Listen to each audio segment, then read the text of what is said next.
গত আওয়ামী সরকারের আমলে বিরোধী দল এবং মতকে দমন করার জন্যে নানামুখী প্রচেষ্টা আমরা দেখেছি।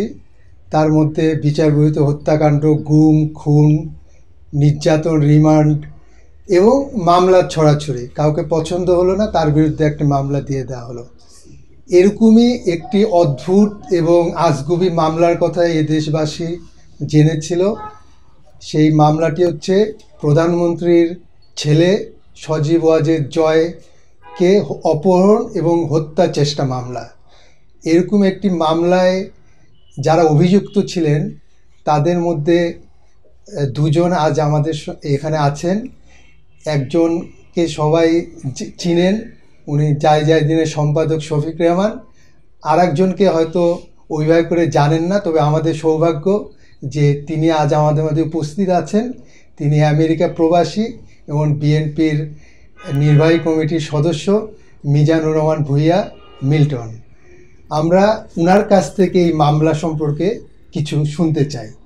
এই অদ্ভুত মামলার প্রেক্ষাপটটা যদি একটু বলতেন। ধন্যবাদ সজীব। এই মামলা 2011 সালে সজীব ওয়াজেদ জয়কে নিয়ে এবং তার মাকে সাবেক ফ্যাসিবাদী সরকারের প্রধান শেখ হাসিনা ওয়াজকে নিয়ে এটা $300 মিলিয়ন প্রথম একটা মামলা ওইখানকার কোর্টে হয়েছিল। ওই মামলার থেকে যখন আমার কাছে এটা আসলো, এটা সংবাদ এসলো যে এই ধরনের একটা মামলা ওখানে হচ্ছে, হয়ে গেছেন, ওই কাগজটা আমি সামহাও উদ্ঘাটন করলাম। তারপর একের পর এক দেখতে পেয়েছি যে সজীব ওয়াজেদ অনেক অনেক অনেক millions of dollar say money laundering করে যুক্তরাষ্ট্রে নিয়ে এসেছে এবং অনেক জায়গায় উনি এয়ারপোর্টে ধরা খেয়েছেন, বর্ডারে ধরা খেয়েছেন। যখন আমি আমার হাতে আসলো এগুলা, তারপর এগুলো নিয়ে আমাদের বর্ণের সাংবাদিক জনাব শফিক রেহমান সাহেবকে আমি ইনভলভ করি, ওনাকে জানিয়ে বললাম এই ধরনের ঘটনা। তারপর উনি জিনিসগুলোকে নিলেন, আমলে নিলেন, ওনার হাতে এই কাগজপত্রগুলো প্রচার হলো, উনি দেখেছেন। তারপর ওইখান থেকে শুরু করে যখন সজীব ওয়াজেদকে তলব করা হলো আমেরিকার বিচার বিভাগ, যেটাকে বলা সকল FBI, তখন তখন সে ভয়ে তার মাকে জানালো, বলে এই ধরনের একটা ঘটনা ঘটেছে। তার মা তাকে সাজেস্ট করে ওখানে একটা মামলা করা হোক। আপনারা জানেন ওয়েস্টার্ন ওয়ার্ল্ড বাংলাদেশের মতো ক্যাঙ্গারু কোর্টকে মতো পরিচালিত হয় না, সেখানে অথেন্টিক কিছু থাকতে হবে, তারপরে আর কিছু হবে। তখন মামলাটাকে ওখানে আমলে নেননি আমেরিকান সরকার। কোন মামলা? যে মামলা আমাদেরকে নিয়ে তারা এটাকে বলা হয়, সে ওখানে অভিযোগ করেছে তাকে হত্যা এবং তাকে অপহরণ এবং হত্যা চেষ্টা করা হয়েছে। এই অভিযোগটা প্রথমে সে আমেরিকার কোর্টে করেছেন।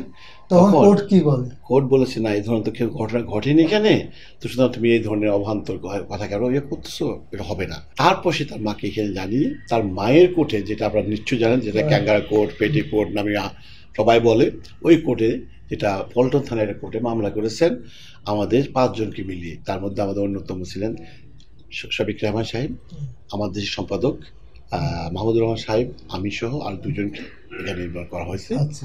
যেটা আপনারা জানেন কমপ্লিট এটা ভানুয়াট, অবান্তর, একটা অবাস্তব, একটা কাল্পনিক মামলা। এই যে মিস্টার শফিক রেহমান, আপনি তো অনেক গল্প, কবি এবং গল্প এবং লেখা এবং দিনের পর দিন বিশেষ করে কল্পিত অনেক কিছুই করেছেন, কিন্তু আপনি কখনো কল্পনা করেছেন যে একটা হত্যা মামলায় আপনি কে অভিযুক্ত করা হবে? আমি কল্পনা সবসময় করেছি এবং আমার বাড়ির দেয়ালে লেখা ছিল একটা চার্লস বুকস্কির একটা উক্তি, যদি তোমার প্রকৃত বন্ধুকে জানতে চাও তাহলে একবার জেলে যাও। এই বুকস্কির উক্তিটা আমার বাড়ির দেয়ালে লেখা ছিল। আমি জানতাম যে হয়তো আমাকে একদিন জেলে যেতে হবে। কয়েকবারই তো আমার বিরুদ্ধে মামলা করেছিল বিভিন্ন সরকার, এরশাদ সরকার, আওয়ামী লীগ সরকার, এর আগে আরও মামলা করেছে। যাই হোক, আপনি বলছিলেন যে এটা একটা অদ্ভুত বানোয়াট ঘটনা বা মামলা, তাই না? আমি বলবো এর বিচারটাও, রায়টাও খুবই অদ্ভুত। কেন আমাকে নির্বাসনে পাঠিয়ে দিয়ে তারপরে আমার উকিলকে বলা হলো মামলা দিন, আপনি আসবেন না, এবং সাংবাদিকদের বলে দেওয়া হলো মামলা দিন যেন তারা না আসে। কিন্তু জয় এসেছিল, আমি শুনেছি, লন্ডনে বসে নির্বাসিত থাকা অবস্থায় এই মামলায় ছিল। তিনি কি সাক্ষী দিয়েছেন আমরা কেউ জানি না, কাউকে যেতে দেওয়া হয়নি। তারপর রায় ঘোষিত হলো, আদালতে নয়, আদালত প্রাঙ্গণে, যে শফিক রহমান, মাহমুদুর রহমান এবং মিল্টন ভূঁইয়া এদেরকে 7 বছরের সশ্রম কারাদণ্ড দেওয়া হয়েছে, আরও টাকাও অর্থদণ্ড দেওয়া হয়েছে। এই রায়টাও অদ্ভুত কিন্তু। সুতরাং এটা একটা মিথ্যা বানোয়াট মামলা ছিল।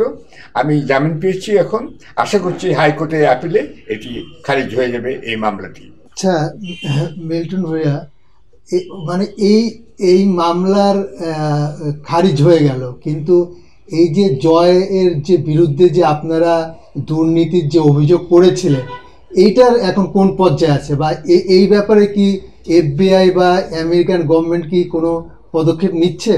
ইয়েস, এখন জয়কে যখন এই ঘটনা হচ্ছিল আমেরিকাতে, যখন হচ্ছিল, তখন আমি FBI-কে প্রশ্ন করেছিলাম এইসব মানি লন্ডারিং, অর্থ পাচারের কি হবে।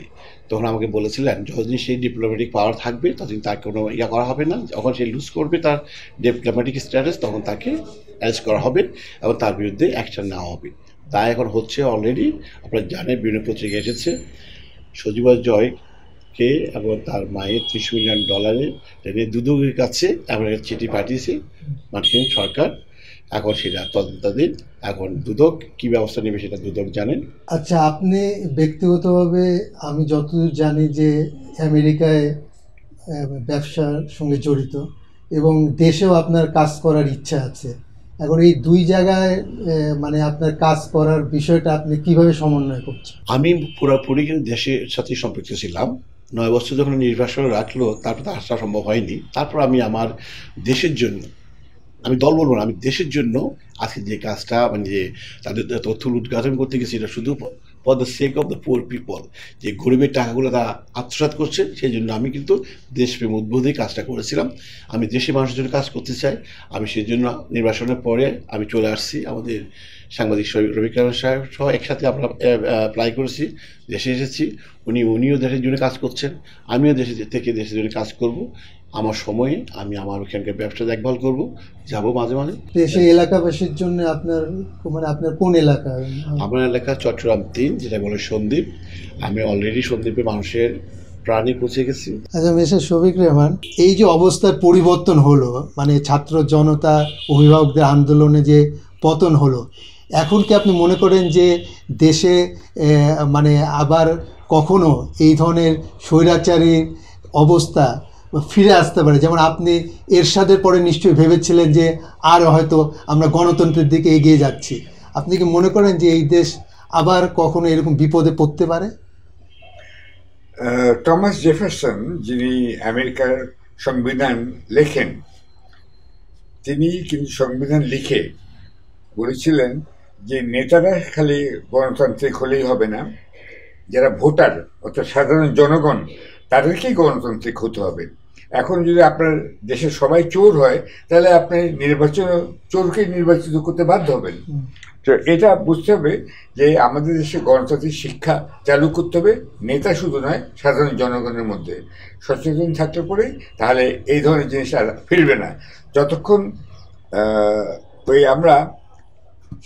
আমরা শিক্ষিত না হচ্ছি গণতন্ত্র বিষয়ে, ততক্ষণ এরকম একটা সম্ভাবনা থেকেই যাবে। ধন্যবাদ আপনাদের দুজনকে। আমরা আশা করব যে ভবিষ্যতে আমরা এই দেশের জনগণ বা নেতা, কোনো ব্যক্তি কোনো মিথ্যা, অন্যায়, মামলা, নির্যাতনের শিকার হবেন না।